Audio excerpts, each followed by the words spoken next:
Today, we are extremely honored to have Madam Mucha Mlingo. She's the founder and lead change maker at PTS Africa. She's a certified EQ practitioner and an EQ coach. She's an international keynote speaker, a master facilitator, and a master moderator. As a 6 second certified EQ practitioner and EQ coach, Mucha works with organizations to leverage the scientifically based skill of emotional intelligence to ignite a culture movement and drive engagement, as well as successfully navigate change in order to fuel sustainable performance. She is very passionate about supporting leaders to learn the logic of emotions so they can cultivate a conducive environment for their teams. We are deeply honored to have Madam Mucha. I think she's joining us from South Africa in Cape Town. Madam Mucha, you are very much welcome. Welcome on board. Thank you. Thank you very much, Samson. I'm actually in Nairobi today. I arrived Oh, yesterday.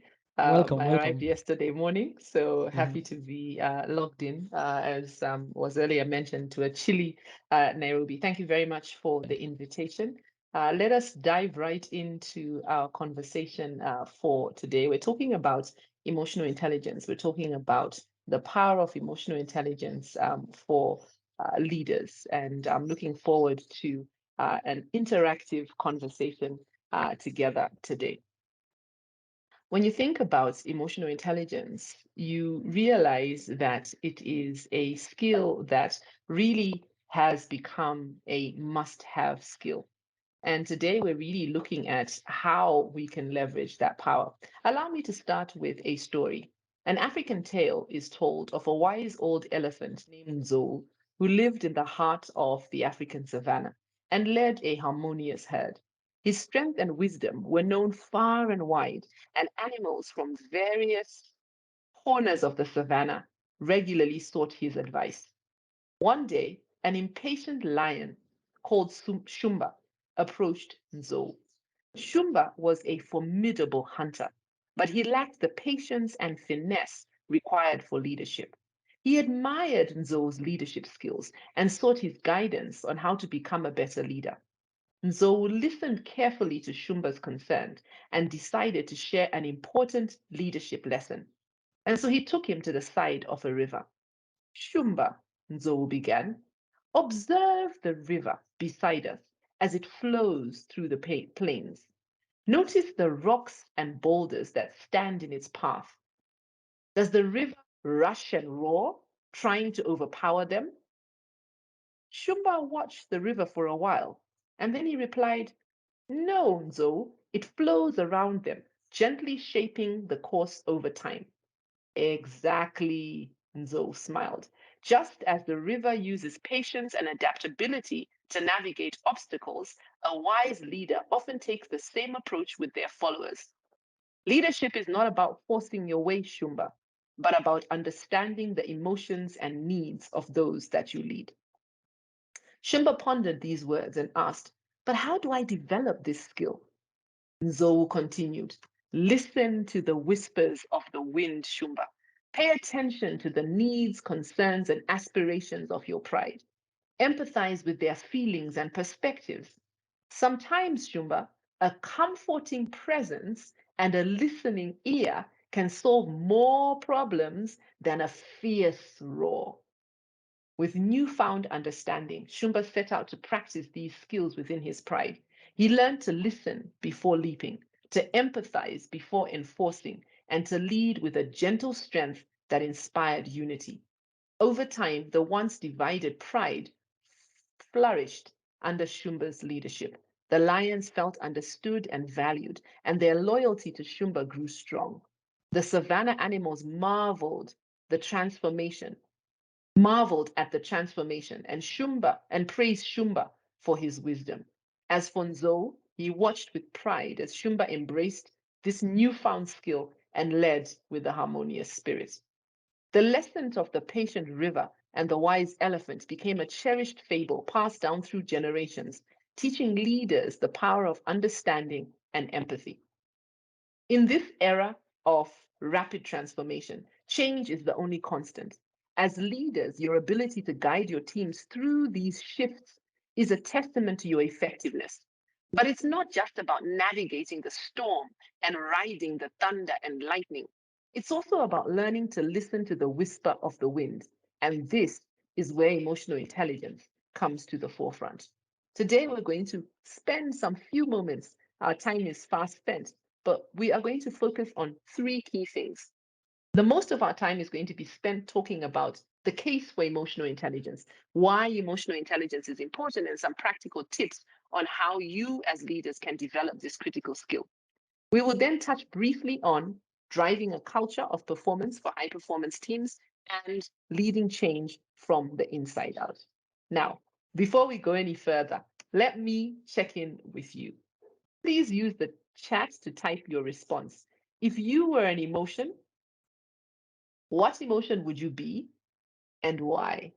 If you were an emotion, what emotion would you be and why? Please take a moment to type in the chat. I'm going to give you a minute because I don't have a lot of time, but this is very important. If you were an emotion, what emotion would you be and why? If I was an emotion, and I'm talking about this moment right now, I would be joy because I'm feeling really happy and excited. I have a packed day ahead of me, and I'm looking forward to all the different things that I am going to be doing today. I'm happy to be back in Nairobi, which is where our offices are based. And yeah, so I'm feeling joyous this morning. So if I was an emotion this morning, I would be joy. So what would you be? Please share in the chat. If you were an emotion, what emotion would you be and why? You don't have to give us a Bible on the why, but yeah, share with us.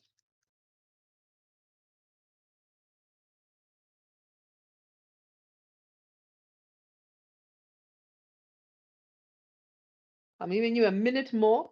I hope you didn't come thinking that I would be doing all the talking. I'm looking forward to us interacting with each other.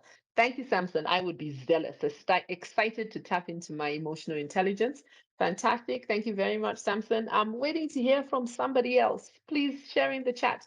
If you were an emotion, what would you be? Jane Grace says, I would be patient. All right. Thank you very much. If you were an emotion, what would you be? Please share in the chat. I would be anxious, Mr. Mutani says. Thank you for sharing, Mr. Mutani and Jane Grace. You didn't say why. If you can take a moment to go back and tell us why you've chosen that emotion. Mr. Mutani, I don't know if it's because of this session or other stuff that's on your plate for today. What emotion would you be and why? 30 more seconds to anyone who's not shared. Please take a moment to share. If you were an emotion, what emotion would you be and why?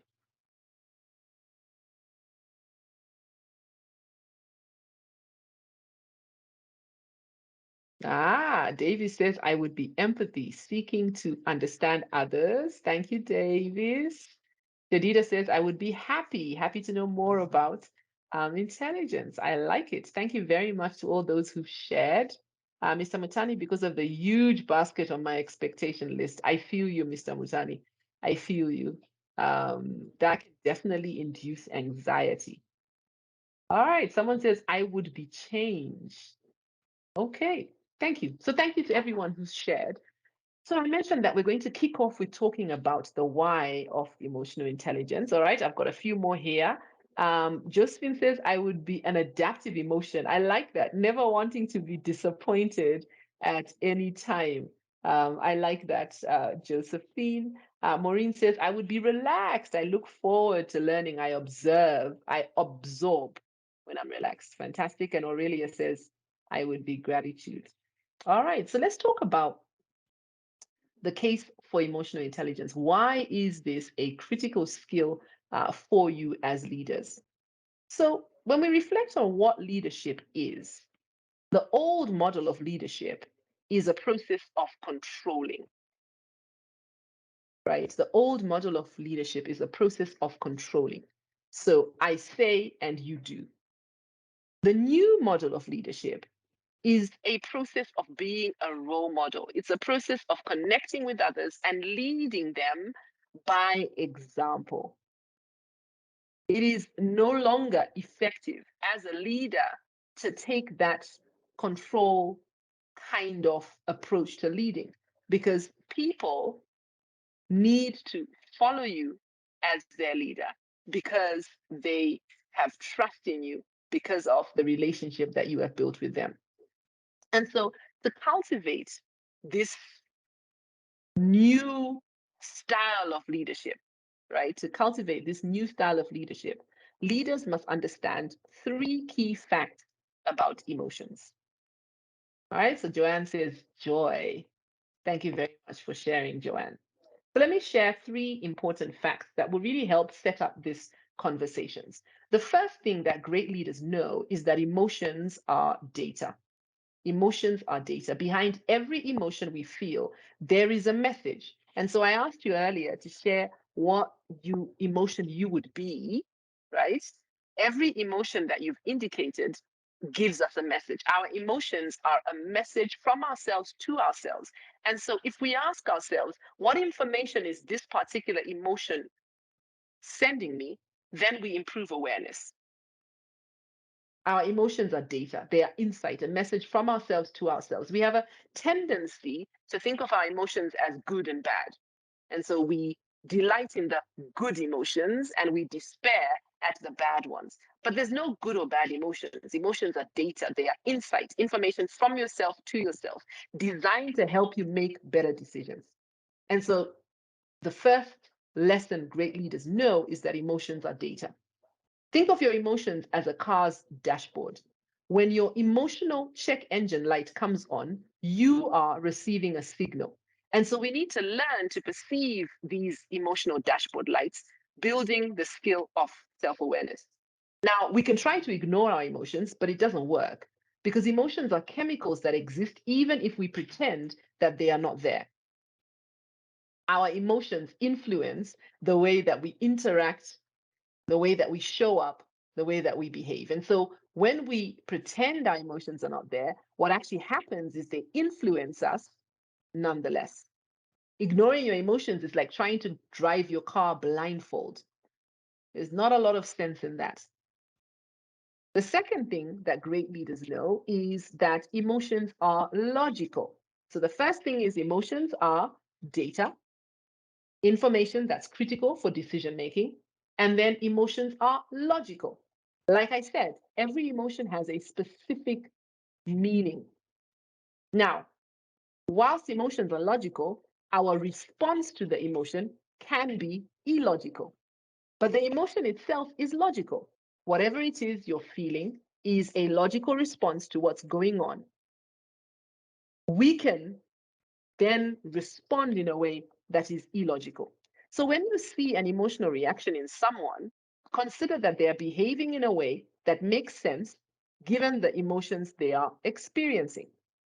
The challenge may be that, consider the fact, sorry, that they are responding to a logical emotion. So what they are responding to is logical and makes sense, even if the way they respond isn't necessarily logical, isn't necessarily rational. Now, it may be difficult for us to see what sets other people off. It may be difficult for us to know what sets ourselves off, but the key is not to judge the reaction, but to try and understand what caused it. Emotional intelligence is digging deeper to understand what lies beneath the surface.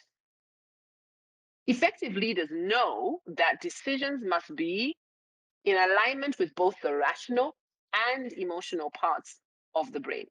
Often people say to make a good decision, we must leave emotions out of the picture because our emotions can cause us to behave in irrational ways. But the reality is, when we overuse rational thinking and underuse or ignore emotional data, we make bad decisions. Good decisions are made when we use both. So, great leaders know emotions are logical and they use the information provided by their emotions in a logical way. The last thing that great leaders know is that emotions are contagious.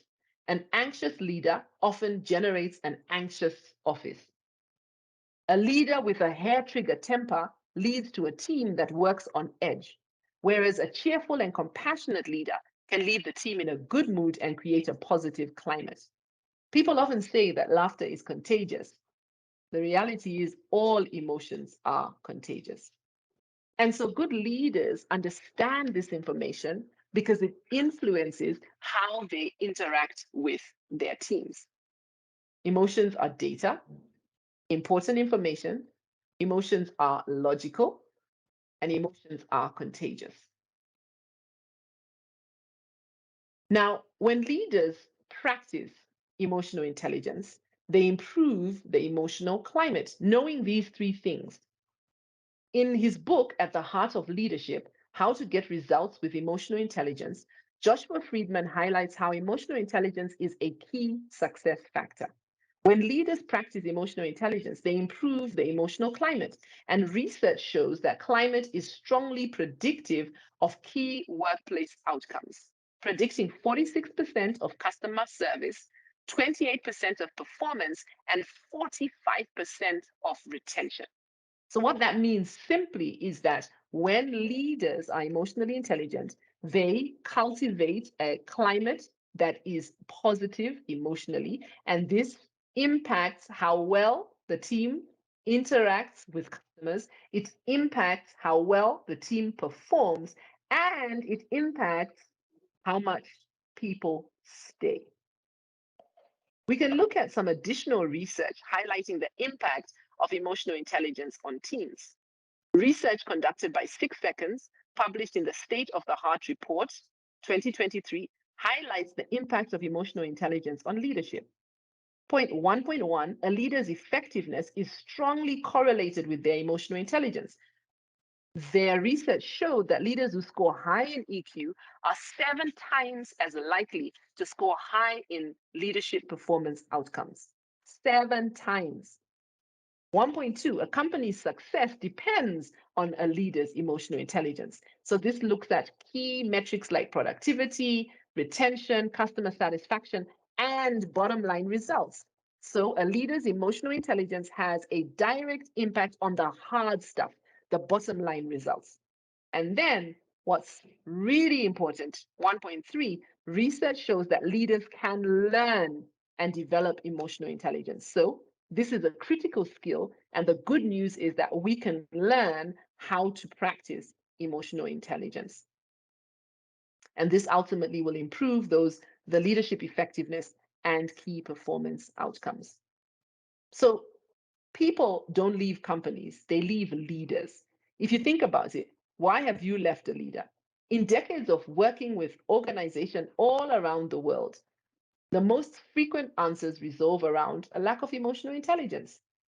People cite distrust, they cite disrespect, they even cite toxicity. How effective you are as a leader is largely predicted by emotional intelligence, and that reality is reflected in the data.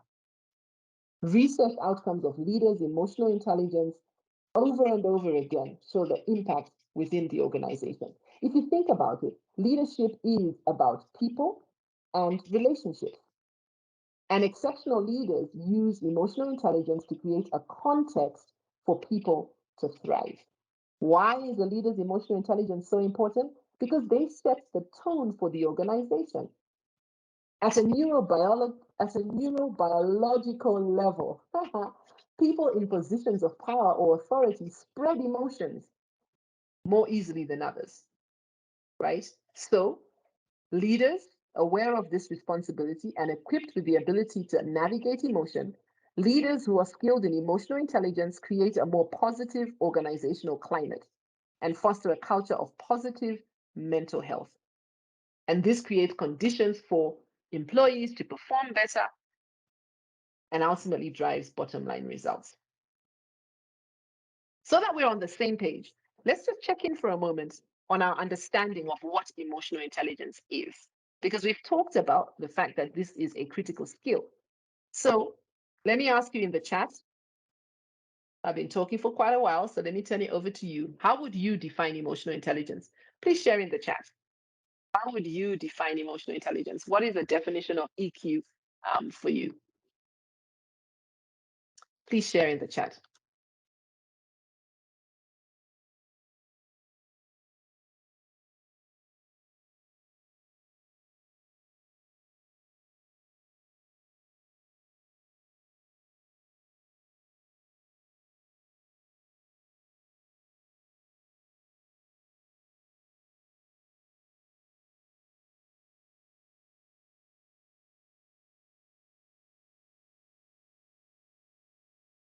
What is your definition of emotional intelligence?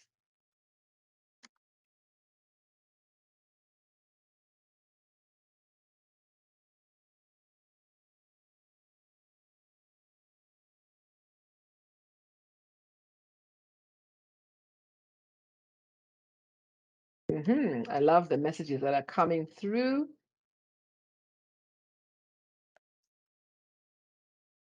All right, so let's sample some of your responses.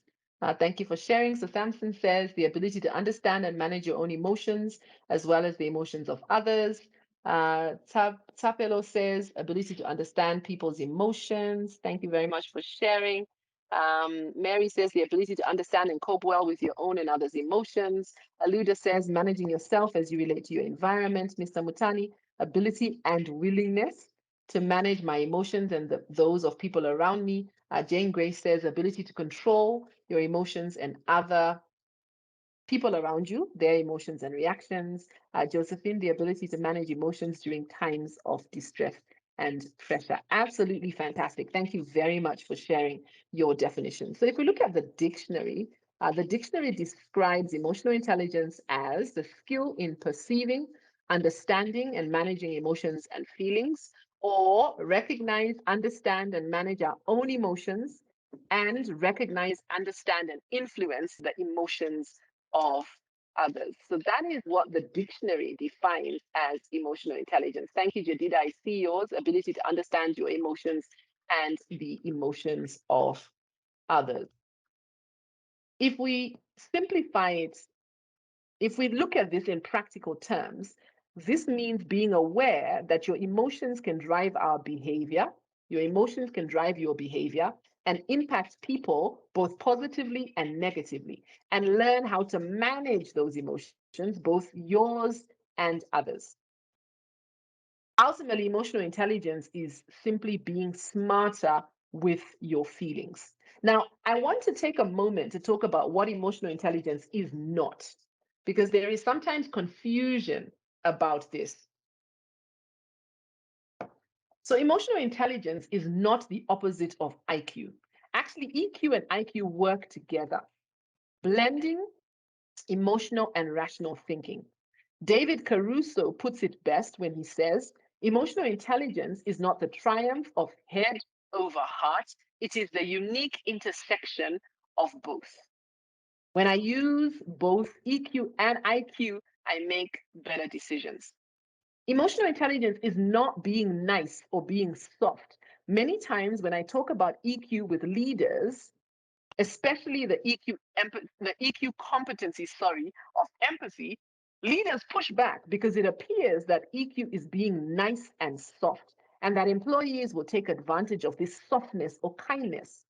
The truth is that whilst emotional intelligence can help individuals to be more compassionate and empathic, this doesn't mean that one cannot be direct. It doesn't mean that one cannot set boundaries. It doesn't mean that one cannot manage difficult conversations. And it doesn't mean one cannot manage underperformance. Emotional intelligence is just the how you are directing your speaking, how you set those boundaries, how you have those difficult conversations, and how you manage underperformance or navigate conflict. Emotional intelligence doesn't mean you give people a pass. It really doesn't. Emotional intelligence is also not about bottling your emotions or controlling them. We bottle or control something negative. In emotional intelligence, we understand that emotions are data and we use that data to solve problems. It can help us to find more balance and peace, but that grows from the inside, not from force. So we're not bottling our emotions and pushing them aside. We're taking them out to explore what they are and understand them. And then emotional intelligence is not fixed or personality. There are aspects of our excuse me, there are aspects of our psychology that are pretty stable throughout life. For example, an introvert will probably always find unstructured social situations a little challenging. And the extrovert will probably always find it hard to allow others the space to share. But emotional intelligence can help us to work with who we are so that we consistently show up as the best version of ourselves. And so emotional intelligence is not the opposite of IQ. It's not being nice or soft. It is not bottling or controlling our emotions. And it is not a fixed trait or personality. So, as I mentioned, I wanted to round up this first part of the presentation with some tips that you can utilize to practice emotional intelligence. This webinar is an informational webinar where we're just whetting your appetite on what emotional intelligence is and what it can do for you. It will be followed by a detailed workshop where we'll get into the nuts and bolts of what this looks like. But it was important to ensure that you came away from this conversation with some tips that you can utilize. So, how can you get started on the journey of building greater emotional intelligence? Well, first tip is to build self awareness. Develop greater self awareness. As a leader, practice self reflection. Take time to regularly reflect on your emotions, your reactions, and your behaviors. Ask yourself why you felt a certain way in a particular situation and how your emotions influenced your decisions. This self awareness is the foundation of emotional intelligence. Seek feedback. Encourage open and honest feedback from colleagues, mentors, or trusted team members. Others may notice emotional patterns or blind spots that you are not aware of. Be open to constructive criticism and use it as an opportunity for growth. And then utilize mindfulness practices. Engage in mindfulness practices or meditation to become more attuned to your emotions. These techniques can help you to observe your thoughts and feelings without judgment, allowing you to better understand and manage them. So tip number 1, develop self-awareness. Tip number 2, lead with empathy. Start with active listening. When interacting with team members, practice active listening. Give your full attention, ask open ended questions, and focus on understanding their perspective rather than formulating your response. This demonstrates your willingness to empathize and connect with others. Put yourself in their shoes before making decisions or passing judgment. Imagine how others feel in a given situation. Empathy involves understanding and respecting the emotions and experiences of others, even if they differ from your own. And then cultivate diverse relationships. Build relationships with people from diverse backgrounds and experiences. Exposure to different viewpoints and cultures can enhance your ability to empathize with a wide range of individuals. Last but not least, tip number 3, strengthen emotional regulation. Practice stress management. Develop healthy coping mechanisms for stress, such as exercise, mindfulness, or talking to a trusted friend or mentor. By managing your own stress effectively, you're less likely to let it negatively impact your interactions with others. My colleague who will come after me is going to share in a bit more detail how you can do that. Learn to pause before reacting. When faced with an emotionally charged situation, take a moment to pause and consider your response. Ask yourself how your actions may affect others and whether there's a more constructive way to address the issue. Number 3, enhance conflict resolution. Learn constructive conflict resolution techniques that focus on resolving issues while maintaining relationships. Emotionally intelligent leaders can address conflicts in a way that validates the emotions of all parties involved. As you reflect on these 3 tips, remember that building emotional intelligence is an ongoing process. It requires practice, self reflection, and a commitment to personal growth. As a leader, investing in your emotional intelligence not only benefits your well being, but also strengthens your ability to lead and inspire your team effectively. Right. Now that we've covered the most important parts, providing you with some tools to get started on practicing emotional intelligence, let's reflect quickly on how your EQ as a leader impacts performance and helps you to navigate change. So we're going to move into the second part. And like I said, this is just a very quick, light touch on these 2 topics. As I mentioned, our time together today is limited, and I do want to make sure I leave enough time for the next segment. But we will go into a lot more detail once we have our workshop. So, how can you as a leader drive a culture of performance for high performance teams. Ultimately, your emotional intelligence has an impact on the organizational climate. Climate is the context in which people work. Where culture is the spoken and unspoken rules that tell people how to operate, climate is how people feel about culture.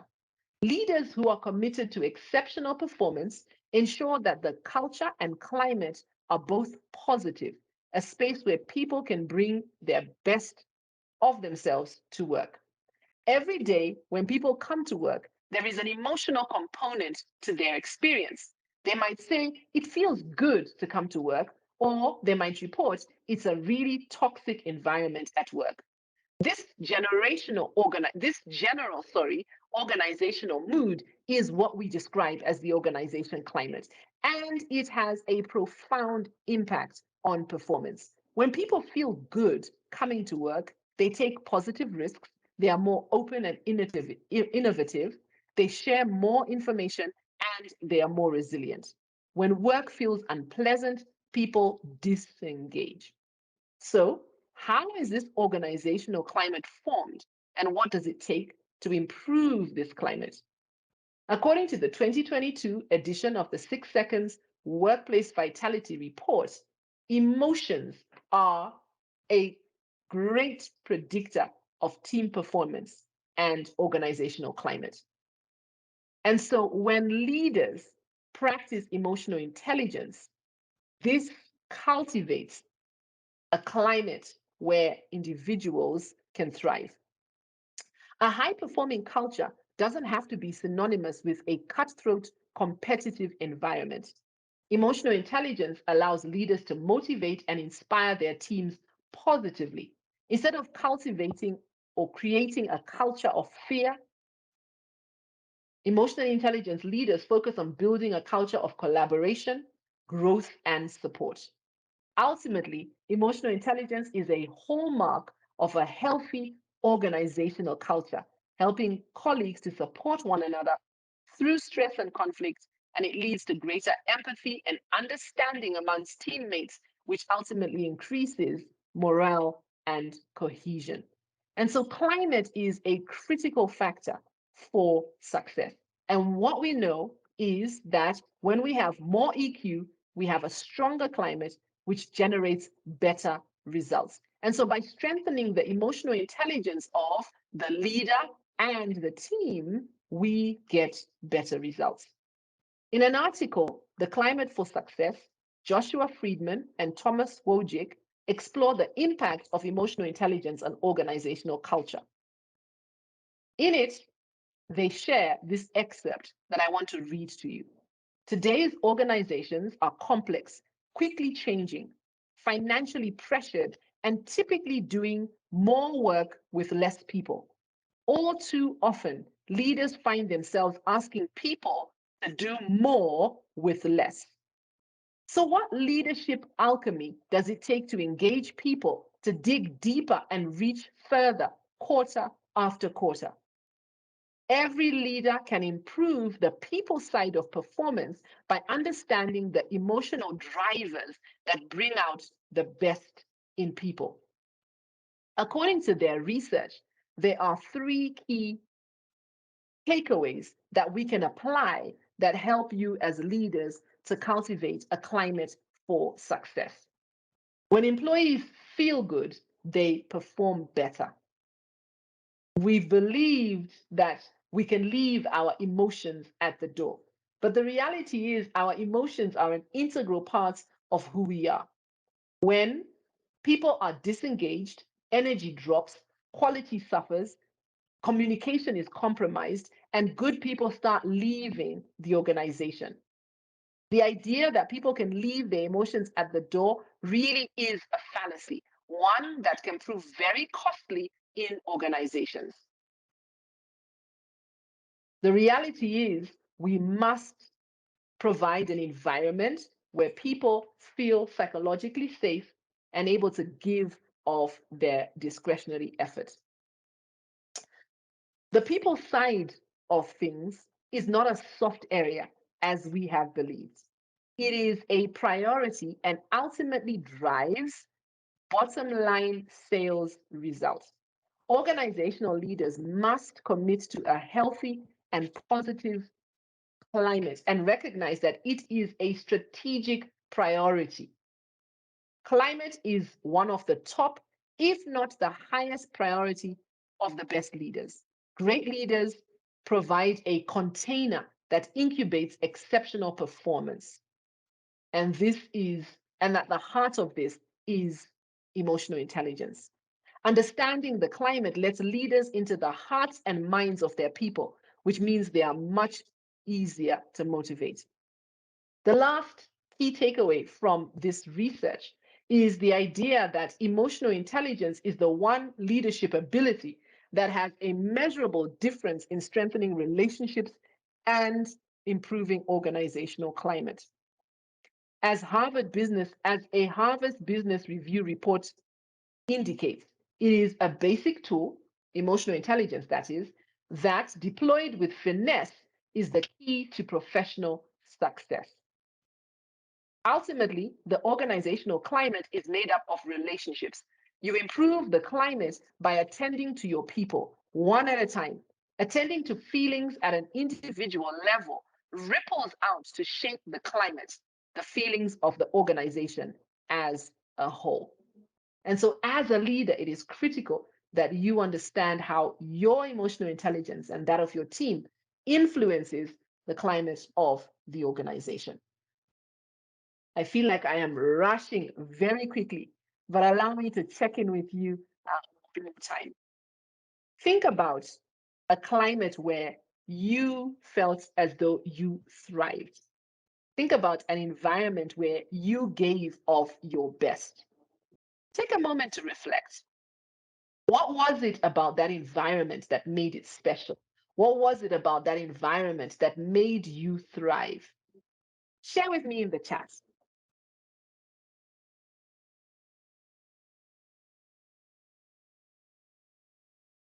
Think back to a time, and it could be your current environment, it could be an earlier one.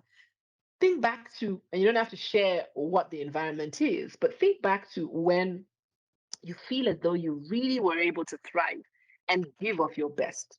What was it about the environment that made you show up in such a positive way? What has been the climate for success for you? Because we've shared the data from research, but it's always good to hear from personal experience. I'd love to hear from someone. My time is quickly running over. I need to wrap up by 1/4 past and hand over to my colleague. But I really would like to hear from you. Maureen says it was an accommodative environment. Thank you very much, Maureen. Anyone else? What about the environment made it one where you could thrive?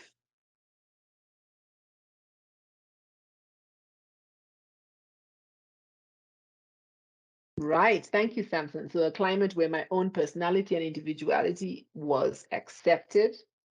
All right. So you're seen as a person who adds value, not just as a number. Jane Grace, where my efforts were appreciated and given space to implement what I think works. Fantastic. Thank you very much. Anyone else? 30 more seconds. What environment or how did that environment support you? An environment where there was empathy, empathetic, where personal issues were never ignored. I love it. Fantastic. Maureen, free of prejudice. Thank you. And so, at the heart of each of these is a leader's emotional intelligence. It takes emotional intelligence on the part of the leader to create a space where personal issues are not ignored.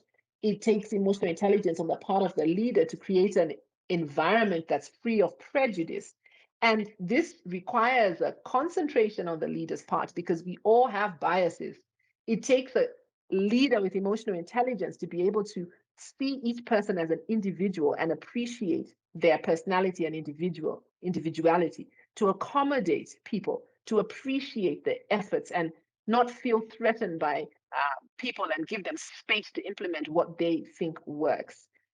Juma says the climate which allowed each one to set his goals, come up with a strategy on to achieve it. This made me grow. Fantastic. Caleb, an environment where others are appreciated um, and others not recognized.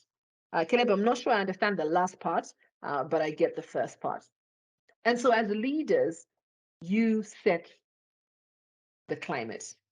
Daisy says, respectful place made me feel valued.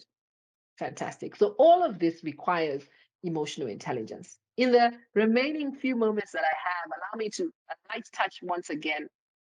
And others, okay, thank you, Caleb. A light touch once again on the last part of this, leading change from the inside out. So I want you to do a quick activity with me. So just put your thumbs out like this. All right, so everyone just take a moment, put your thumbs out. Jadida, I see you, respectful climate. Put your thumbs out. So I hope you are all ready. You have your thumbs out. So on the count of 3, I'm going to ask you to clasp your hands. Clasp your hands, yes, not your arms. So I'm going to ask you to do this. Hopefully everyone can see me and clasp your hands on the count of 3. All right. So 1, 2, 3, go. Clasp your hands. All right, so the question is your right thumb over your left thumb? Or, sorry, is your right thumb over your left thumb? Or is your left thumb over your right thumb? Just quickly go to the chat. So you can put left over right, right over left. So I am left over right. Yeah, this is my, yes, I am left over right. So just quickly type in the chat. What is yours? So look at your thumbs. You see how my thumbs are? So is your left thumb over your right or your right over your left? All right, so we have a mixture, some left over right, some right over left. All right, fantastic. Thank you. Thank you very much for sharing. All right, so we have a combination. So I want you to put your thumbs out again. All right, so let's get ready. Put your thumbs out again. So now what I want you to do is I want you to do the opposite, right? So if you are a right over left, I'd like you to do a left over right. And if you are a left over right, I'd like you to do a right over left. So on the count of 3 again, 1, 2, 3, go. Whoa, okay. All right, so I managed it. This time I've done right over left. So here's the question. Was it easy or hard? Just type in easy if it was easy, hard if it was hard. For me, it was hard. I actually had to think about it. It was hard, right? It was hard. All right, did anyone find it easy? All right, so Maureen and Caleb say it was easy for them. But so far, everyone else says it was hard, right? So you had to put some thought to it. It wasn't your natural instinct. Exactly, Daisy. It doesn't feel right. It feels weird, right? It feels weird to do it that way. Aha, Jane Grace, it took time to get it right, 100%. So that quick exercise just highlights a very simple fact that change is a challenge. Change is a challenge. It's not easy for us to change. And the challenge of change is rooted in neurobiology. The human brain literally wires itself to respond in a particular way. And so the patterns of thoughts, feelings, and actions quickly form based on experience. So you have this pattern that exists. When you clasp your hands, it's left over right or right over left. That is the way the brain has wired that pathway. And so when you're asked to clasp your hands, you don't think about it. You automatically go to your default. And this is the way the brain is wired. And so the brain creates these connection, these pathways. And each time that we do the act again or think the thought again or take the action again, we reinforce those pathways. And so these connections are like millions of little threads twisting together to form a strong rope. In order to change, we need to untangle and rewire thread after thread, which is slow and challenging. And it doesn't matter how much you want to change. Even when you want to change, you find yourself slipping back into the old pattern. What do we say? Same old, same old. And that's because our brain works by forming patterns. When we learn, we literally form a pathway in the brain. And as we continue to practice, that pathway gets stronger and becomes more familiar and it becomes more comfortable, which is why it seems hard or incorrect or unnatural to change. Now, this is a great and fabulous system for efficiency and for learning and repeating, but the bad news is it makes change difficult. Our brain likes to follow the old pathways, but these old pathways can sometimes lead us into problematic misassumptions, into being stuck in a box. If we stay in the old way of thinking, we stay stuck. Now, when it comes to clasping your hands, I don't think it really matters whether it's left over right or right over left. But the reality is, as leaders, we can find ourselves stuck in a box, doing things the way we have always done them, which stifles growth. And so, if we want to shift, if we want to support our teams to shift, we need to get to the matter of the underlying emotions. Because in today's world of increasing complexity, we have all seen that some of the old ways of thinking and working are not entirely successful. We must regularly disrupt ourselves. We must look at new ways of executing our work to cultivate an environment of innovation. If I had more time, I'd ask you to share with me organizations that got disrupted. I know there are many that failed to change. Regardless of how unsettling change may be, regardless of how daunting change may be, we must tap into the emotions so that we can navigate change more effectively. The reality is, our emotions can fuel or block change. We often fail to change as a result of the disguised benefits of staying the way that we are. We would rather stay in an uncomfortable known situation than change to a possibly more comfortable but uncertain situation. We are challenged with change. In the book Inside Change, Friedman and Guinea highlights the emotions required to successfully navigate change. Those emotions are emotions of excitement, emotions of courage, and emotions of curiosity. If we want to navigate change, if we want to support our teams to navigate change, we have to get them curious, we have to get them excited, and we have to get them filled with courage over the change. And so, as I wind up my conversation, allow me to share three pulse points that help us to do exactly that, to spark those emotions that help change become more simple. The first is imagination. If we want to spark innovation, we must cultivate a delight in getting out of the box. There may be many reasons why this is difficult. Traditional hierarchy resists innovation, especially ideas that overturn an embedded power. But as leaders, we must cultivate an environment where we actively seek out different and even sometimes contrary perspectives and continuously ask ourselves, what if? Let's push ourselves and our teams to imagine, to shift our brains out of those comfortable pre existing pathways. We must explore. We must explore intentionally, look outside the walls of our own comfort so that we can explore what might exist, explore the what is, what if. And then we must celebrate. To encourage change, we must celebrate. We must cultivate a positive mood that celebrates the successes that we have achieved and celebrates the milestones reached and celebrates the change that we have been able to make. To encourage change, you must create a positive mood, invite and support out of the box thinking, and seek alternatives.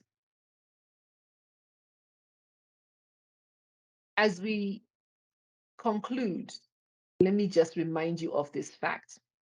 Emotions drive people, and people drive performance. As leaders, you must learn the language of emotions. And I hope that today you come away with some quick takeaways that you can use to reflect on how you can build this critical skill. An effective leader must be able to set a context where people can excel. And this requires balancing organizational and individual needs, balancing strategy and operations. Great leaders have a remarkable mix of vision and practical skill. They have unique insight, but even more importantly, they facilitate others to be effective at something worthwhile. Today, as leaders, we embrace change and leverage emotional intelligence. You have the power to shape not only your organization, but also the very future that you envision. Thank you so much for your time today. And Samson, I want to hand back over to you as we continue with this webinar.